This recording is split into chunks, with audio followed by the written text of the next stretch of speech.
The views and opinions expressed by the guest author or speaker during this live session are their own and do not necessarily reflect the views of Reader's Magnet. The content shared is for informational purposes only and does not constitute endorsement or promotion of any particular belief, ideology, or product.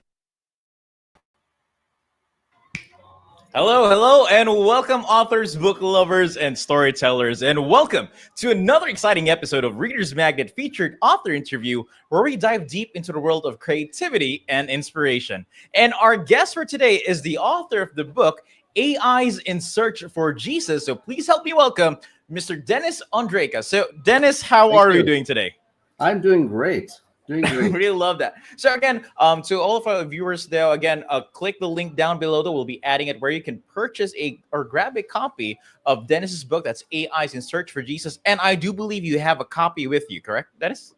I sure do. Yeah, there it is. There it is, people. So that's a cover. Again, if ever you want to follow along, check it out though. Check the comments below. We'll be pinning down a comment where you can purchase a copy through Dennis's website and also through Amazon. But if ever you want to decide if you want to know more about this book, there are a couple of things that a lot of readers, before they purchase a book, comes through decisions and whatnot, or even want to check it out. But first is, let's know who Dennis Ondrejka is really. So Dennis, can you give us a quick introduction of who is the Dennis Ondrejka? Well, Dennis Ondrejka thought he was a nursing professor for many, many years. I've worked in different areas of nursing practice and have taught nursing for a long time in different areas. I've been an author in the academic world, but all of a sudden my brain started to think, well, what about all this stuff you've been studying for the last 40 years, sticking on a shelf related to religion and the Bible and this Jesus thing? And I've been in so many different conflicts in my own personal life about religions that I thought, I'm going to think more about this. And I was meditating one morning, and bammo, it hit me that I was supposed to get up and start writing in a metaphor about the real Jesus. And I thought, well, how better to do that than through maybe AIs who could dig into the real history of every bit of that. Well, and you know, and I do love the idea of, again, AIs in Search for Jesus. And it is if we're talking about, because we're talking about pastimes like AI or computers or technology existed, but not the current digital technology that we have right now. And talking about AIs in Search for Jesus, it turns you into a loop when it comes with storytelling. But speaking for storytelling here, Dennis, so what really inspired you to start writing, and how did you develop your passion for storytelling then? You know, I struggled with the idea of storytelling and reading it. Then I realized that why not learn this? This is a way to really get a message out. It doesn't have to hang on constant reality all the time. And I had so much invested in this all over the years. I thought, why don't I put this to some good use? And I thought of having a guy by the name of Darren in my book, in my novel. And he actually gets killed in this book. He goes into a near-death experience, and he travels with his voice talking to him. And this voice takes him into the future. And he's running into these AIs all the way up to 2050. But not everyone in the country likes the idea of AIs. So I had to deal something with the country as well. And of course, in October 15th, 2042, the whole country explodes. Okay. So, Okay. three republics, and one republic loves the idea of using AIs for the betterment of humanity, and that's where the story kept going after that. And you know, talking more about this, because again, I just want to tackle more when it comes with AIs. And AIs is more of it's more of a sensitive topic when it comes with, again, relations with the human race. Like, let's be real, there are a lot of people who are very wary about maybe robots or AI will take over people's jobs and whatnot. And again, as I know with with this book though, Darren, which is the main character for the book, he navigates around political turmoil guided by AIs. As far as I am, I'm not sure about this, or is this something that came to your head, or was there an inspiration that really told you like, hey, how about let's create a book within this within these parameters, or was it just something like spark of inspiration? I was thinking the same thing that every story I've seen on TV, Hmm. and a lot of the writings about AI were scaring people. Yeah. They were getting so advanced. All of a sudden, people realized, my goodness, they're not only going to take over jobs, they're going to take over relationships. Yes. And so I have to deal with that in this book, which I think I do. But because I advanced them to such high levels that you cannot tell an AI from a human. Hmm. The AIs in this book all have a special chip in them. And this chip was created by Darren before he was killed. Uh, Okay. this chip actually keeps them from having jealousy, anger, hatred. They cannot hurt humans. They can't even do things to be destructive to humans. And so their purpose on this earth is to support the humanitarian goals of humans. Hmm. Now imagine if AIs would advance just for that purpose. Wow. Okay. That hit me one day, and I thought, how far can I carry this? So I tried to carry to have 10 levels of AIs in this book. Hmm. And again, I don't want to ask more about the 10 levels though, because that might be spoilers for people. And again, to all of our viewers though, if ever you want to check it out though, and want to know what the 10 levels are, and if ever it maybe it rings a bell or sparks your curiosity, I would highly suggest to grab a copy of this though. And Mhm. again, for all of you computer geeks like me who love the concept of AIs, robots, and also how things, again, it's a topsy-turvy thing of trying to mix science with a religion. And again, it's always been a how to say this, a part of a debate from time to time when it talks about science, religion, and these topics are very interesting when it comes with me, people like me. Like, I love science, and I'm also religious in a way, but these two things always don't mix. And I would love to see on how this book unfolds, tell about the 10 layers and about everything that might happen within this book. But again, talking more about the subjects here, Mhm. Dennis. So, what part of the book did you think you had the most challenging time writing then? Mm. Um, First of all, I've never written a novel, so I had a hard Okay. time just building characters. Oh. Um, you don't build characters writing textbooks. Hmm. you, Okay. you you reference everything. So all of a sudden, all these characters have to have really different ways of being. Hmm. And then I thought, well, I got to make sure I connect some of the early pieces of the beings to the later parts of the beings in the book. So somehow there's a connection. And it actually wasn't hard, but it was really kind of a stretch for my brain to carry that through. I had to have something in the very end connect to something earlier on in the book in a Hmm. real strong way. And I think I left it in a way that another whole book could come out after this. It really could. I think Hmm. this would be a great Netflix. Oh. If I had a wish for it, that's it. I'd like to And see you a know what? Netflix series. I couldn't agree more. And it has this story vibe about it. Like, it's not a one-time thing. Like, it can't be a 2 hour premiere movie. Like, it goes through steps, ups and Yes, downs when it comes to the movies. And if you're talking about Netflix, who knows? Who knows if ever someone picks this up, if ever someone sees this, and someone might be interested in turn this into a mini series. We'll hmm, never know. But again, in order for us, but again, it's always a wish list that we can always have. And I do believe you. absolutely. And Dennis, I'm kind of curious though. You told Mhm. me that creating characters is more of a it's kind of thing that you just don't happen all the time. So within the characters of your books, do you use real life people as examples or relations to them? Like, they can be like similar or different, or so how do you work it out then? I tied it to a little bit of my own life, Hmm. just a little bit related to Darren's learning and education and curiosity about religion.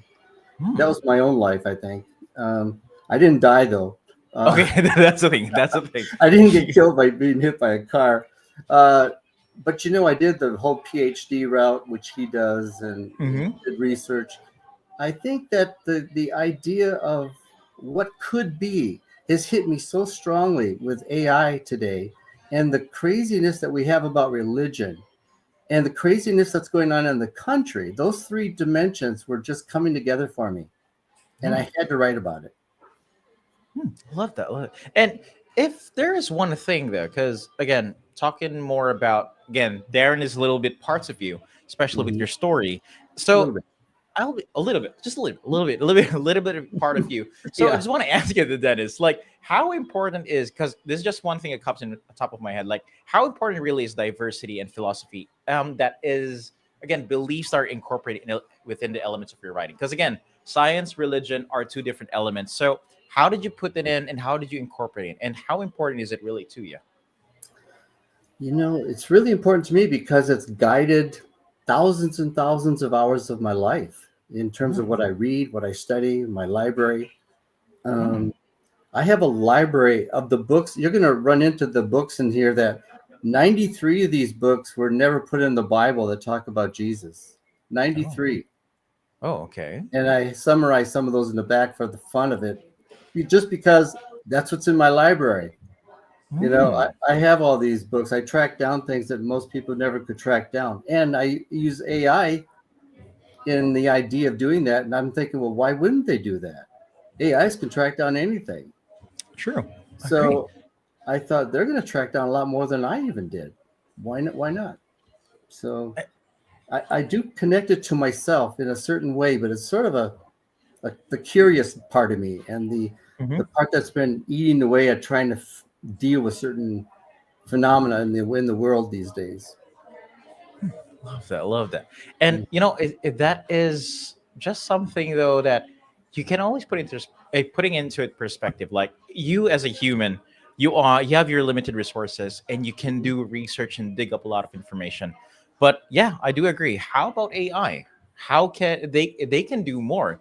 Like you put in something, you just put a prompt in there, something pops up like Right. a whole plethora of information that you didn't even know in the first place. So how much more can they uncover things if ever they're given time, effort, and they can improve and evolve? Because again, I believe AI can evolve as well. And as they evolve, then going back with the book, yes, it could be possible. And I really love that it's being incorporated really well. And again, I read a couple of chapters of the book, and if ever there's one thing I can say to all of our viewers, though, I really love how the story went, and I'm trying my best not to give out spoilers as much as possible I because know. I really want people to. Because again, our guys, you just really gotta grab a copy. I would highly recommend it. And but going back to the book here, Dennis. Hmm. So talking more about AIs, and also talking more about this book. Does your book advocate for a specific cause or agenda then? And if it is, why is it so essential for you? Say the call for what again? Sorry, what is your book advocating for? Well, Is advocating. it for yeah? Mhm. You know, it's advocating for you to have a different opinion than even I have or Oh. what your neighbor has, and that every one of these opinions eventually will have its own purpose and its own played out in the world somehow. And when it comes to religion, if everyone could just think about one thing, who was Jesus, Mm-hmm. they would all come together as well. And so it wouldn't be so complicated. It wouldn't be so messy. And I think that the diversity that's out there is just man-made stuff. I think we like to think we're really unique or we're really special or really this or that.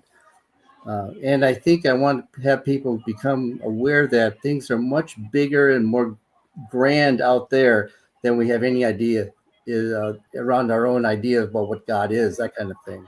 Something is bigger than what we can possibly imagine in our own minds. Wow. So Um, I lead them there and then kind of drop them off. it's just more. It's more of like a how to say this. Like I'll take You you know, by plane, I but think I get that's you what the guys. next book would do, though. It would carry people into that next piece, into the Oh, future even more. wait. So we're talking about that there is a sequel that's upcoming for this book then. I think there will be. I'm in the middle of getting some other books out, but yes, Oh, that's. I would like the idea of getting a sequel out there next year. oh, love that as well. And if again, what's much more beautiful than having a good book is having a sequel to that good book. And Oh, again, it's more of that is one of the things that a lot of authors love to do, and a lot of writers like you can write a good book, but how can you follow up within that book is something that really puts you in a spot like, okay, Mhm. did this, I have this, what's next? How can I make sure that people would want more? How can I make it to a trilogy? How can I make it to a 7-book series? So it's a lot of complications about it, but who knows? Maybe you'll be making a 7-book series or a trilogy. I'm looking forward to that. But Dennis, Hmm. before we wrap up this again this interview here, I just want to ask you, like, with regards to this book, what are your hopes for your book into the future? Then, like, what are you hoping for this? If I could have anything happen, it would be that this book would pick up a Netflix spot, and it would become a 5-7 year series. Oh, Because honestly, I don't think it would have to end for a long time. I think there's enough creativity that would just carry this into the future in so many different ways. Even the way the different republics in the U.S. break themselves out is another big story. So I think there's a lot that could be done with Netflix over time. That would be my ideal goal. hey, and hey, who knows? If ever, hey, you know what? Let me just do it. So Netflix, if you're watching, try to get That's in right. touch though. Try to see it out though, and who knows if ever you are a small time producer or any producer at all, and you're interested in getting this out though, again, I indulge you. Check it Mm, out, try it out, and you'll see for yourself that this is something worth for you to read as well. But right. again, though, again, but then, to all of our viewers and book lovers, Thanks, again, Rob. be sure to grab a copy of Dennis Ondrejka's book that is available through Amazon, Barnes& and Noble, and also through his website. That's www.transcendentseekers.com. That is www.transcendentseekers.com. You don't need to worry, guys. That transcendentseekers.com will be pinned in the comments below. And also, Dennis also has a YouTube channel, so I would highly suggest, and you would understand on his use of AI as well. So try to check it out, though. Dennis Ondrejka's YouTube. It's on YouTube favorites, so feel free to check it out. So, Dennis, before we Yes. end this and wrap this up, though, any other future projects that people should be looking forward from you? I'm doing a lot of the AI music, which is on the YouTube channel, Mm-hmm. Dennis Ondrejka YouTube channel. Mm-hmm. There's a bunch of videos and original music, and I use Mm. AI to create songs that I wrote 50 years ago and turn them back into real living music again. But again, and it's really amazing when it comes with AI. Like, you can do a lot of things with AI, but so far though, with current AI can't work without any human input. So I think we still got the upper hand as of the meantime. But again, So you far, we know. do. So again, to all for again, as we come with the end of today's conversation, if there's one thing I can say, Dennis, thank you very much for joining us today. It was a pleasure, and it was really fun seeing the face behind the book. And again, there are a lot of people who love to say, and also Tish Barnhart wants to say hi. Okay. But she placed it a comment here though. She just want to place it right here. She remembers you waving your wand at her to see if she was a robot. She really, but again, so she does remember that. And again, there, that's the comment. So again, Tish is Very full good. human. Thank you for the insights you shared with us. And again, I do really appreciate your insights during the Los Angeles Times Festival books. It was something that was mind provoking in a way, and I really love on how you have different takes about stories, and as well as again, it's just something different. You have a different perspective that Mhm. talks to other people, and I'm looking forward to a lot of people who can grab a copy and read your book. So again, That's Dennis, I want to say thank you very much for joining us. Really appreciate it. And to all of our viewers, thank you very much for tuning in. And remember that every ending is just a new beginning in the world of stories. May your reading adventures be endless and your imagination boundless. And as we say here at Reader's Magnet, we share your stories with the world. Thank you Thank and have a good one. Bye bye. you.